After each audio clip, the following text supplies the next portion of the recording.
Recently, I changed one thing with my left hand, and it made that hand and my playing overall a decent amount faster. I should say this is a work in progress. Are you a drummer? If you're a drummer on planet Earth, you've probably struggled with your weak hand. And there's so many different approaches out there. German grip, French grip, finger exercises, push-pull. It can make you want to stop the insanity. But what if there was a grand unified theory? Well, in this video, I'm going to try to get close to it. And I'm going to chart the evolution of my weak hand technique and my strong hand technique over the years. And in the process, I'll show you the one thing I changed very recently in my left hand that feels like it unlocked some speed and some relaxation.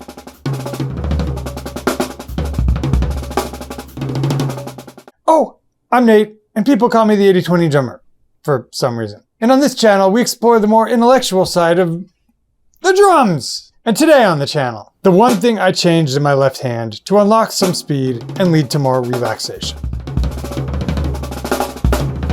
Stay tuned.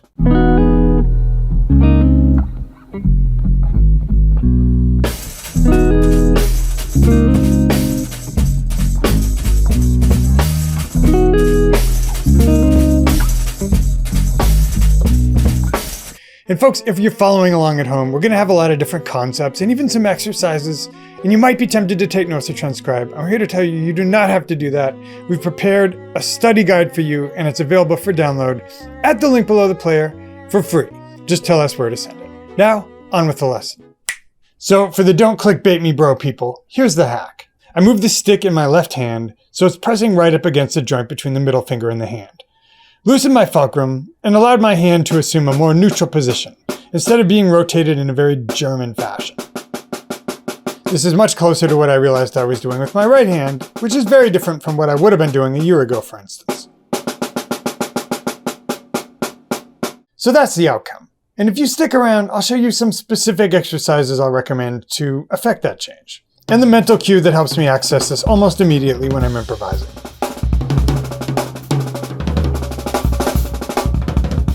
But first, let's get into why it matters. And let's start with what I was doing before. Ever been playing along, practicing singles, and notice your weak hand keeps choking up on the stick? Like you need to keep resetting it while your stronger hand just kind of maintains its position? I noticed this a couple weeks ago. My left hand was playing more of a German grip, and I was maintaining a fulcrum between my thumb and index finger, as you do. But the stick kept creeping down in my hand. Not to mention, I was getting some thumb pain and tightness in my left forearm. So I compared my left to my right, just doing some simple singles, and realized this isn't what my right hand is doing at all. If I would alternate singles between the hands, the right hand has almost no fulcrum at the front, and I'm getting a lot of the speed from pulling up on the stick with a combo of my back fingers, but the middle finger is doing the bulk of the heavy lifting. If we alternate between right and left doing it the old way, you should see way more oscillation in the left and way less in the right. That's because with my left hand, the stick was way more out in the tips of my fingers. So now I'm trying to make the left mirror the right more.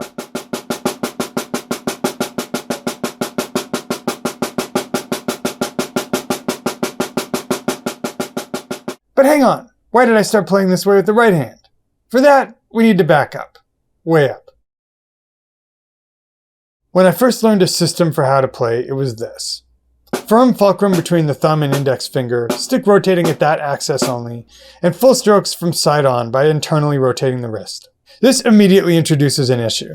In order to do finger strokes with the wrist at that angle, you need to do this very awkward retraction thing with the fingers. The fingers work much more efficiently if you just rotate the wrist more French, and they can just move linearly. So that means a lot of drummers are kind of German grip when they're playing fuller wrist strokes, then more French when they need more speed. And something else was going on. When I was in school, I was constantly practicing the ride cymbal. The ride cymbal technique works much more like this French grip thing. And the upshot is with the thumb on top, you don't need the fulcrum as much. The natural position of the thumb resists the upward motion of this stick, and you kind of get a lever between the thumb pressing down and the fingers creating the other end of the lever, and the bounce resisting the downforce and keeping everything in equilibrium. And throughout those years, I did do exercises with the left hand to make sure I'd be able to comp and play doubles efficiently and so forth. So I got decent enough at the spangling even with the left hand. It was always a bit more fudged than the right though. Like more wrist, a little more wasted energy. And I still didn't have a super good system for playing things like singles when not on the cymbal, with anything but French or inefficient wrist strokes. And that's when I started to hit a ceiling. If you watch Chris Coleman or Justin Tyson, or players like this, the key to their sound isn't necessarily that they're doing the most complicated combos. It's the fact that they can do everything they do fast and clean. And I was discovering that above a certain tempo, my left hand was breaking down. And that was leading my diddle rudiments to sound sloppy.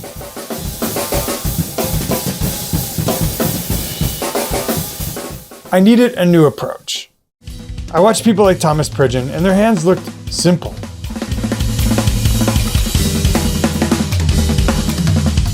Like, no switching grips, just a really functional, simple machine.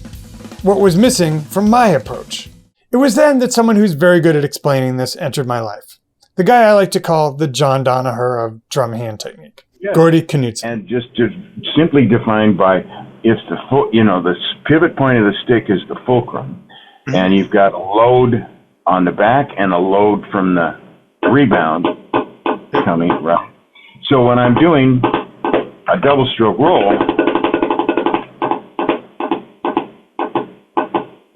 I'm getting, the fulcrum goes down and up, and I get 2 notes, or 3 notes, or, whatever I want. But it's that down-up motion. I think thinking about the push-pull like it's some super specialty trick technique is wrong. I think it's actually what happens when you extrapolate from the simplest, most effective, fewest moving parts technique, like Thomas, and then take it to extremes. Example, the finger flex. Gordy likes to practice letting the stick rebound all the way back to the wrist.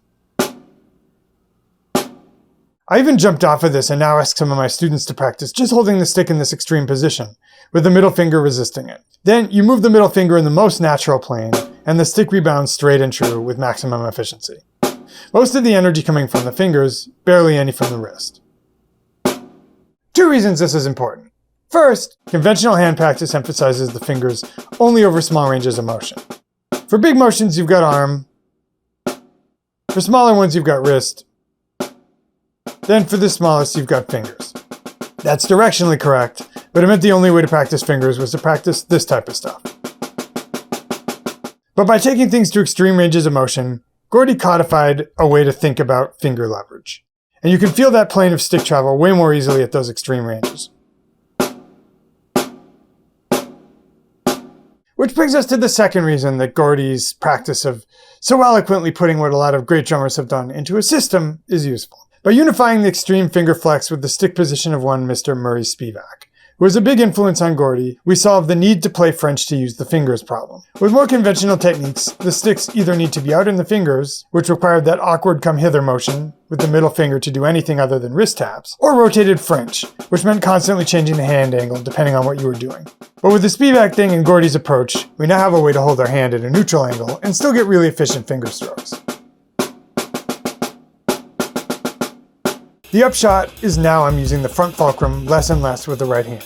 I'm even playing swing beats on the ride with the stick floating in my hand between the thumb and index finger. I can always switch more French if I still want that conventional feeling on the ride. Now, it's just a matter of catching the left hand up. Which, as you can see, is a work in progress. But let's talk about the exercises I'm doing myself and giving my students. And why, when I'm actually playing, I can access this extra efficiency much faster, even if my pad singles are going to be sloppy for a few weeks. For starters, I'll just do this finger flex thing, where I'll try to feel the tension between the middle finger on the stick and just the weight of the stick resisting. Then I'll do these Gordy drop reset strokes. I'll raise the wrist, drop it, and let the stick rebound to full flexion while keeping my wrist in the down position. I'll wind up and repeat. Then, to complete the Gordy cycle, I'll practice the catch stroke, which involves just whipping the stick from the full range of motion.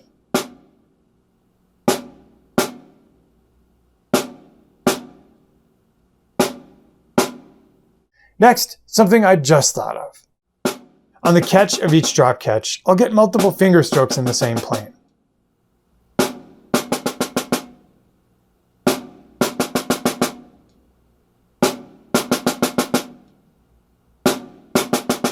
I might just do this for a few days. Eventually, I'll start switching between wrists and singles, and my preferred way to do that is this. Double paradiddle at the sextuplet subdivision, then triple at the 32nd. Try to feel the mechanism the same for both hands. But what do I do when I have to play actual music immediately, not just 4 months off?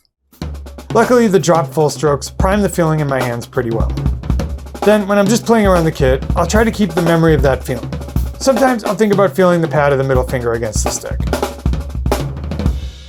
Have I pissed anybody off yet?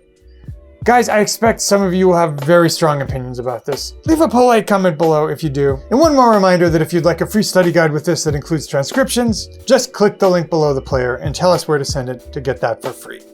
Dudes, it's been real. Always enjoy these. See you again real soon in another Lesson of the Week.